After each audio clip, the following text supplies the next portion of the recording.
Have you ever had an experience so eerie you question your own sanity? Imagine this. You're the protagonist of this tale, going about your usual evening routine, a hearty dinner, a riveting book, and the comforting hum of the television in the background. The night is ordinary, or so it seems. The clock strikes 9 and you retreat to the sanctuary of your bedroom, bidding goodnight to the world. But then there it is, a noise. It's nothing more than a faint whisper at first, a distant hum that you dismiss as the creaking of the old house.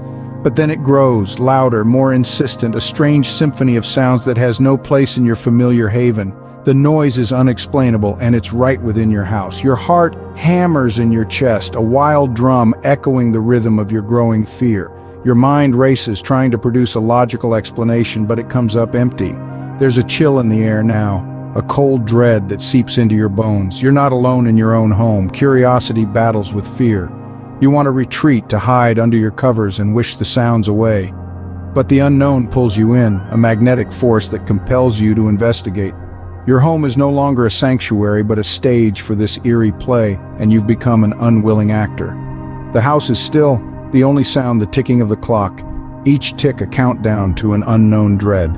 You creep down the hallway, your heart pounding in your ears, louder than the unexplainable noise. With each step, the sound grows louder, a crescendo of fear, a symphony of the unknown. And then, the unthinkable happens. The noise is right outside the bedroom door. You're frozen, a statue in your own home, the dread a palpable entity in the room. The world seems to hold its breath, waiting, watching. The silence is almost worse than the noise, the anticipation a cruel tormentor. And then the unthinkable happened. The noise was right outside the bedroom door. Would you dare to face the unknown lurking at your door? Imagine being in that position. Your heart pounds in your chest like a frantic drum, fear gripping you. Yet there's a gnawing curiosity, a need to confront whatever is causing the disturbance. The protagonist, let's call him John, finds himself in this exact predicament. John, a man not known for his bravery, was driven by a primal instinct to protect his territory. He approached the door, his palms sweaty, his breath ragged with fear. The eerie silence that hung in the air was only broken by his own shaky breathing and the distant hooting of an owl. With a deep breath, John summoned the courage to reach for the doorknob. It was cold to the touch, a stark contrast to his fevered skin. He turned it slowly, the creak of the door piercing the quiet night. He peered into the darkness, his heart pounding in his ears, but there was nothing, just the quiet, empty street bathed in the soft glow of the moonlight. A wave of relief washed over John, his tense muscles relaxing. He laughed at his own foolishness, chiding himself for letting his imagination run wild. But his relief was short-lived. As he turned to retreat into the safety of his house, something caught his attention. The faintest sound, almost like footsteps. The sound seemed to be coming from upstairs, but that couldn't be. John lived alone. He froze, his heart hammering in his chest once again. The sound was unmistakable now. The soft thud of footsteps moving across the wooden floorboards of his second floor. His mind raced, trying to find a logical explanation. Could it be a burglar, or was it just his mind playing tricks on him? But the sounds were too real, too tangible to be a figment of his imagination. He was no longer alone in his house. Something, or someone, was upstairs. What would you do if you heard footsteps in your empty house? Would you dare to investigate, or would you run, letting fear dictate your actions?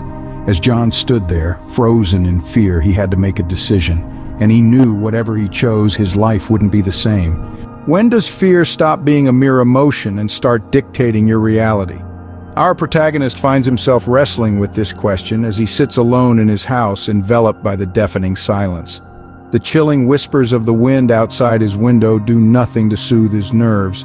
Rather, they heighten his paranoia, amplifying the eerie noises that seem to echo from the upstairs floor. His heart pounds like a drum in his chest, each beat a stark reminder of the unnerving situation he finds himself in. Every creak of the wooden floorboards, every rustle of the curtains, every shadow dancing against the wall fuels his fear. His mind races, playing out a million different scenarios, each more terrifying than the last. It's as if his reality is being manipulated, twisted by an unseen hand. Finally, he musters the courage to investigate the source of these disturbances. With each step he takes towards the staircase, his heart beats faster, His breaths become shallower. He can feel the icy tendrils of fear wrapping around him, threatening to consume him.